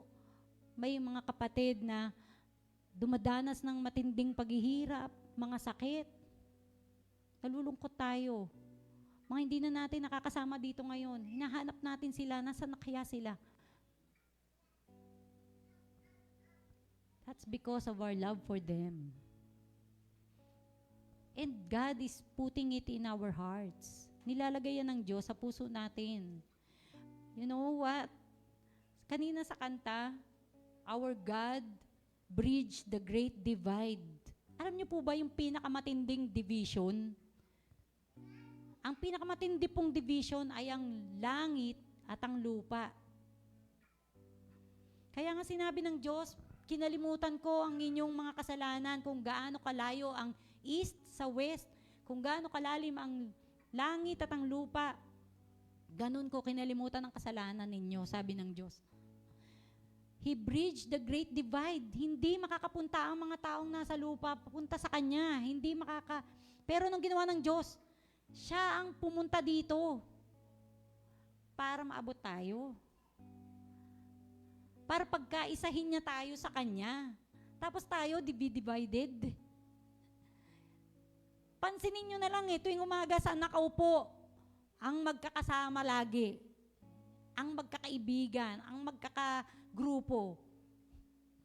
Basta ako, dito ko, ito ang pwesto ko. Dito tayo, tabi-tabi tayo dito. Lagi nating gusto yung grupo-grupo, divided. Nagkakaroon tayo ng mga groupings according sa gender natin, no? Sa sex natin, kung babae, lalaki, according sa age, kasi para mas ma-address yung mga pangangailangan, pero hindi ibig sabihin na ito ang grupo ko, dito lang ako. Huwag mo akong turuan kasi ang leader ko ay si ganito. Ay, hindi ko pwedeng pakialaman yan. Sabihin mo sa leader niya, siya ang magsabi sa kanya. Kung may concern ka sa kapatid, kausapin. At mag-pray, magpanalanginan, hindi magchismisan. Ito po ay natututunan natin unti-unti. Hindi ko po ito sinisermon dahil hindi ko ito ginagawa. Ginagawa ko po ito at gusto ko po ito na mabago mismo sa sarili ko. At salamat sa Lord dahil ipinakita niya sa akin lahat ng katotohanan ito. Binigyan niya ako ng susi para mabuksan ang katotohanan ng salita niya na ito. At nawa ay ganun din po sa inyo, mga kapatid. Maraming salamat sa Lord talaga na ito ay binigay niya sa atin ngayon. Pwede na natin itong i-grow. Na-cultivate ang mga puso natin, pwede na natin itong grow. Maging excited tayo sa bunga na aanihin natin sa mga darating na panahon. Amen? Palakpakan natin ang Lord. Magsitayo po tayo lahat. Papurihan natin ang Lord. Maraming salamat, Ama namin. Salamat po. Dahil kay Jesus Christ, ang pinakamalaking division ay nagawa ng solusyon. Pinag-isa niyo po kami sa inyo. Nagkaroon kami ng mapayapang ugnayan sa inyo dahil sa kinalimutan niyo ang lahat ng masasamang ginawa namin laban sa inyo. Pinatawad niyo at binuran niyo yun, Lord. Hindi niyo na yun inalala magpakailanman. At ganun din ang gusto niyo na gawin namin sa isa't isa. Kalimutan namin ang mga ginagawa ng ibang tao sa amin na hindi maganda. Para magkaroon kami ng pagkakaisa. Magkaroon ng mapayapang pagsasamahan, pagmamahalan. Sa ganun, Lord, ma-please ka sa amin. Tulungan mo kami, Lord, na hindi lang ang mga sarili namin ang ipiplease namin o ang ibang tao, kundi maalala namin lagi, maging focus namin, maging aim namin, na kapag ikaw ang plinis namin, Lord, everything will follow. Lahat mapiplease. Dahil natutuwa ka sa amin, Lord. Tulungan mo kami na makita namin to araw-araw. Kung paano kami dapat mamuhay, kung paano ka namin dapat i-please. At the end of the day, makita rin namin kung na-please ka namin o hindi para may room, para mabago kami, Lord God. Na hindi na namin yun ulitin, Lord. At kung sakali man, Lord, na magkamali ulit kami, Lord, napakalawak, napakalaki ng biyaya mo, Lord God. Para kami ay muling patawarin at bigyan ulit ng chance to start over again, Lord. Thank you so much, Lord God. Apart from you, Lord, we can do nothing good. Kaya tulungan mo talaga kami, Lord God. We need your mercy every day. At salamat dahil steadfast ang love mo at bago lagi ang habag mo sa tuwing umaga. At hindi yun nauubos. Hanggang sa kami nabubuhay sa mundong ito, may bagong habag ka sa amin. Salamat po, Panginoon. Salamat po. Ngayon, Lord, hiningi namin ito at nag-agree kami, nag-amen kami sa lahat ng mga salita na narinig namin ngayon. We know that this will be tested, Lord God. And itong test na ito, Lord, will be our tool for growth, Lord God. Sustain us, Lord. Give us strength, Lord God. Bigyan mo kami ng wisdom na pag dumating yung testing, ma-prove kami, Lord God, na good and faithful children sa'yo. Hingin lang namin, Lord, ang approval mo sa araw-araw. And tiyak, Lord, we will be approved by others as well. Thank you so much. We praise your name. And we glorify only you, Jesus. Ama, ito po ang aming inihiling sa pangalan ni Jesus Christ. Amen. Amen.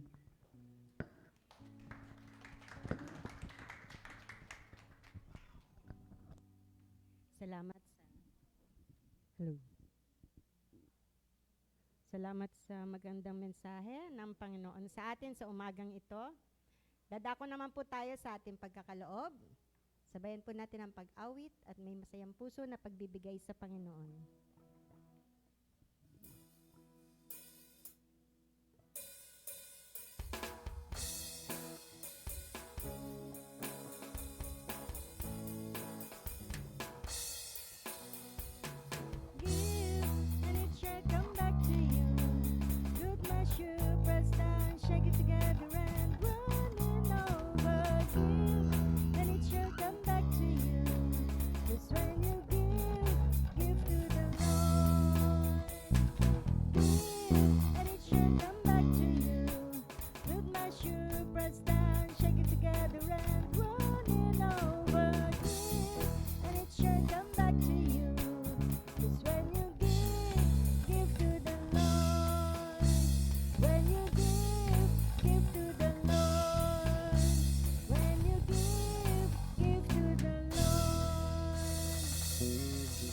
Tayo pa ay manalangin. Panginoon, pinagpapasalamat po namin sa inyo ang mga kaloob at ikapu. At sa inyo po, Ama, nanggagaling, nagmumula ang lahat ng bagay, ang amin pong mga tinatanggap na biyaya mula sa inyo, kalakasan na inyong binibigay upang kami ay makatrabaho. Salamat sa inyo, Panginoon, dahil kayo ang Diyos naming mabuti. Ibinabalik po namin sa inyo ang lahat ng ito, nawa ay maging karagdagan ito, Panginoon, para pa sa ikalalago ng inyong mga gawain. Sa inyo po ang papuri at pasalamat. Ito po ang dalangin namin sa pangalan ni Jesus. Amen. Para naman po sa mga announcement, gaya ng dati, ang ating pong pananambahan ay nagsisimula tuwing 9:30 ng umaga. Every Sunday po yan.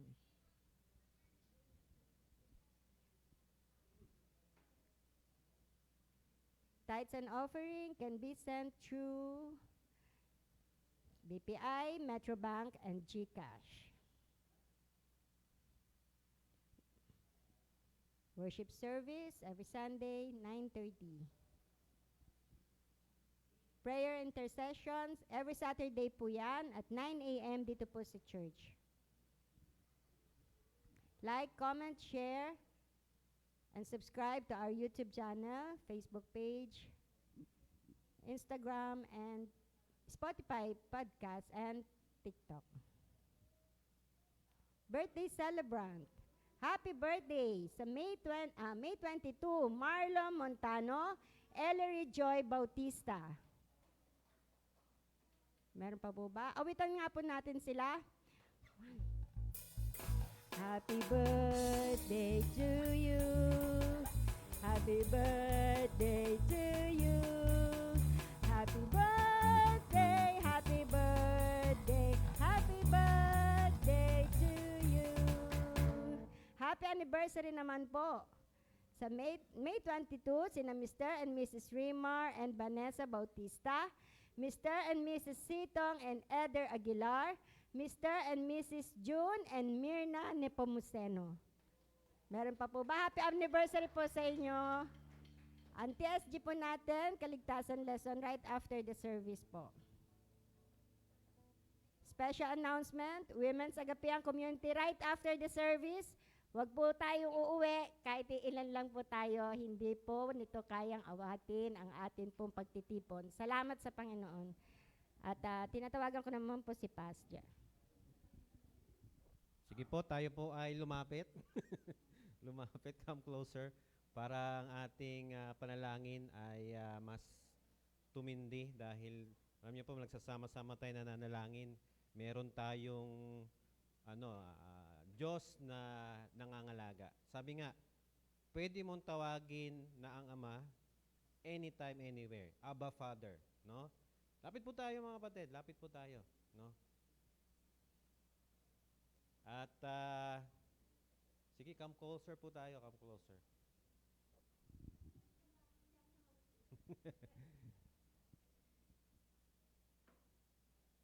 Mahalaga din po yung pagpatong ng kamay eh. No? Kaya sa atin po dito, ang ating mga pangangailangan ay, alam niyo po, once na itinaas natin sa Panginoon at nag-take part tayo doon, ibig sabihin, yung ating pananampalataya sa Diyos ay gano'n na lang at nag-a-agree ka at alam niyo po, minsan yung ating pananalangin sa ating kapatid, nag-i-impart din po tayo ng pananampalataya. No? Kaya manalangin po tayo na tinitingnan po natin na ang Panginoon natin ay makapangyarihan. Okay? Taas natin sa Panginoon natin buhay. Ilagay po natin yung mga pangailangan natin at tayo po ay humingi ng merong pagpapakumbaba at pananampalataya sa ating puso. Itinataas ko po ang Ama sa iyo ang pangangailangan ng bawat isa na nandito, Panginoon. Salamat, Lord, sa buhay na meron kami dahil, Panginoon, ito ay sa iyong pagmamahal sa amin. Kaya, Lord, idinadalangin ko ang bawat isa, ng mga kapatid ko, na merong pangangailangan. Salamat po, Diyos, sa iyo. Ikaw ay mabuti. At kung ang hinihiling nila, Panginoon, ay ang kagalingan, Lord, hipuin mo ang kanilang mga pangatawan. Ikaw po, O Diyos, ay makapangyarihan. At wala pong imposible sa iyo, Ama. Kaya Lord, salamat dahil ayon sa iyong kapangyarihan, ayon sa iyong pag-ibig, at ayon sa iyong panahon, ang kagalingan ay mararanasan ng kapatid ko na ito, Panginoon, na humihingi sa iyo. At ikaw po, Panginoon, Ama, ay mabibigyan ng kalwalhatian at karangalan dahil ikaw ang tunay na nagbibigay ng kagalingan. Salamat po, Diyos, sa iyo. Sa bawat isa na humihingi ng kagalingan, Panginoon, bigyan mo sila ng kapayapaan, huwag magduda, at nandun, Panginoon, ng hope sa iyo. Wala pong malalang karamdaman sa iyo. Kaya mong pagalingin. Kaya ang mga kapatid namin na may karamdaman, Lord, ikaw po, Lord, ang siyang humipo sa kanilang pangatawan. At dinadalangin namin, Lord, ang magulang, ang nanay, Panginoon, ni Makoy. Nasa ICU ngayon. Salamat, Lord, ikaw po ang magbibigay ng kagalingan sa kanya. Sa mga kapatid namin na nakakaranas din, Lord, ng kahinaan sa kanilang pangatawan, kay Ate Baby, kay Ate Annie, Ate Agnes na may karamdaman ngayon, Salamat po si Christian, pagalingin mo siya. At sa bawat isa, Panginoon, na talagang nakaratay ngayon. Ikaw po, O Diyos, ay makapangyarihan. Kaya ikaw po ang magbibigay ng malakas sa pangatawan at recovery, Panginoon, malakas na resistensya at complete healing. Ganon din, Ama, tinataas po namin ang mga pangangailangan namin. Lord, alam mo ang aming kakapusan. Alam mo, Panginoon, ang aming mga gastusin, ang aming bayarin. Kaya sa bawat isa, O Diyos, ikaw po ang magpupuno ng bawat kakulangan namin. Ikaw magsusustain ng mga pangailangan. Ikaw po ang aming great provider. Kaya umaasa po kami sa iyo. Meron kaming trabaho, meron kaming business. Pero Ama, ikaw po talaga ang nagsusupply ng aming needs. Kaya kami ay nananampalataya na lahat ng aming mga pangailangan, ikaw po, Lord, ang siya magpupuno. At sa bawat isa na nagtatrabaho, sa bawat isa na may business, palakasin mo sila, bigyan mo sila ng katyagaan, bigyan mo sila ng kasipagan, katalinuhan, at yung ability to produce wealth, Lord. Ikaw po, Panginoon, ang siyang tutulong. Salamat po, Ama, sa iyo.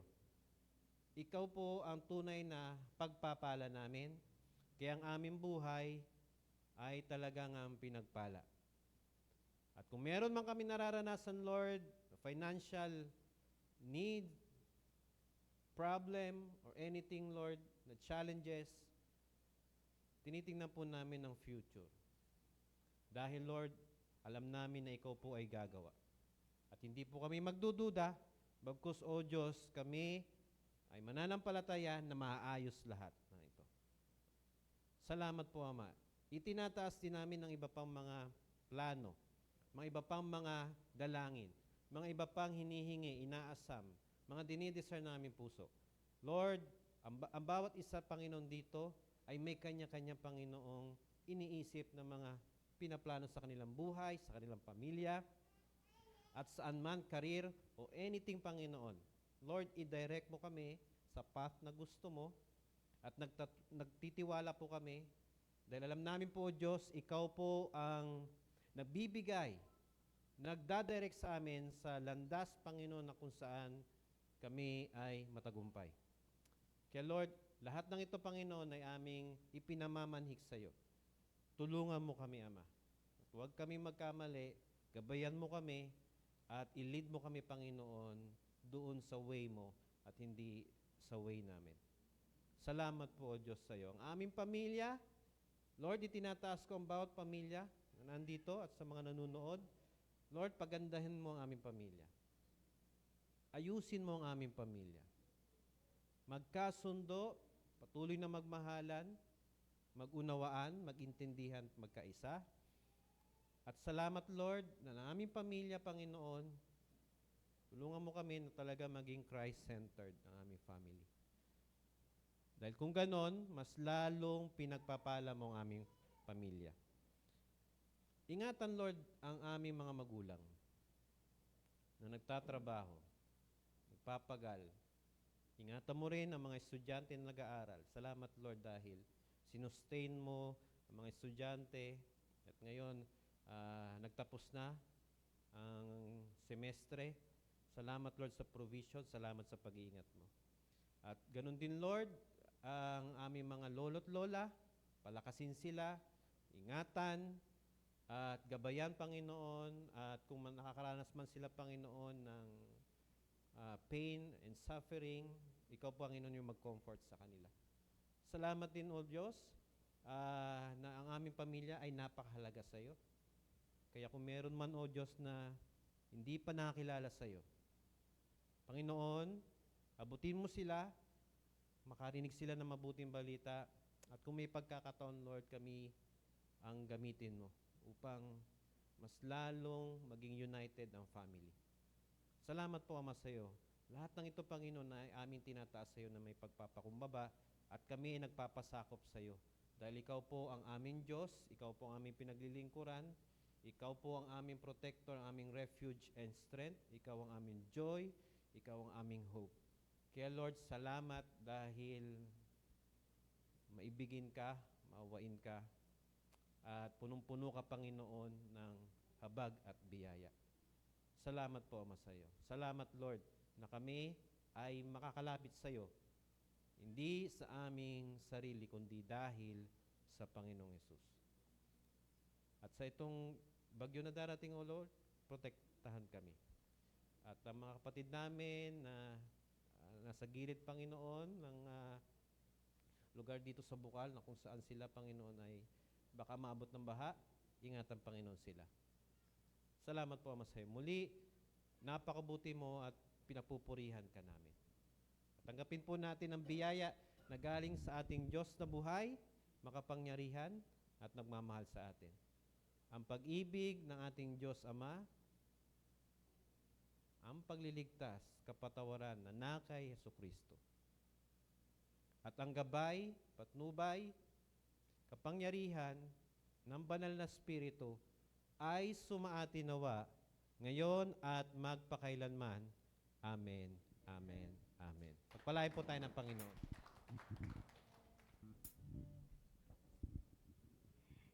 Sige po, tayo po ay umawit muli sa Panginoon.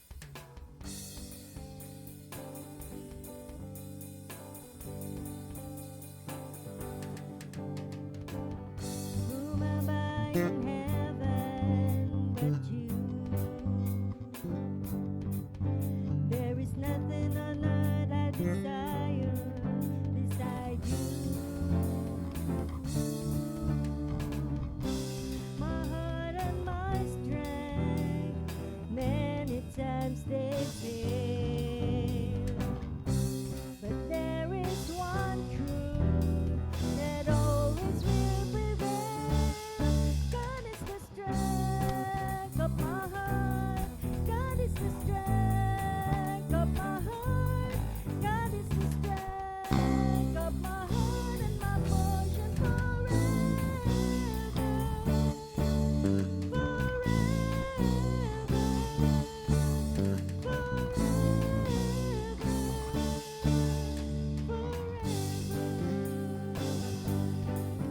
God bless everyone. Women sa gabihan po.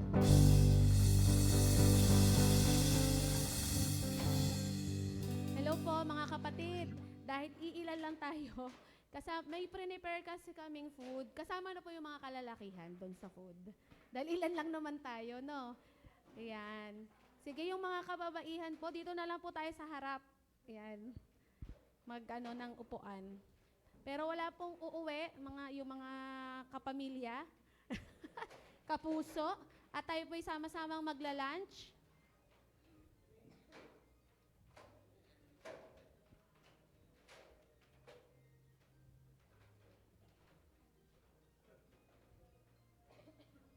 Sige po, Tito, kahit ganun lang yung curve, yan.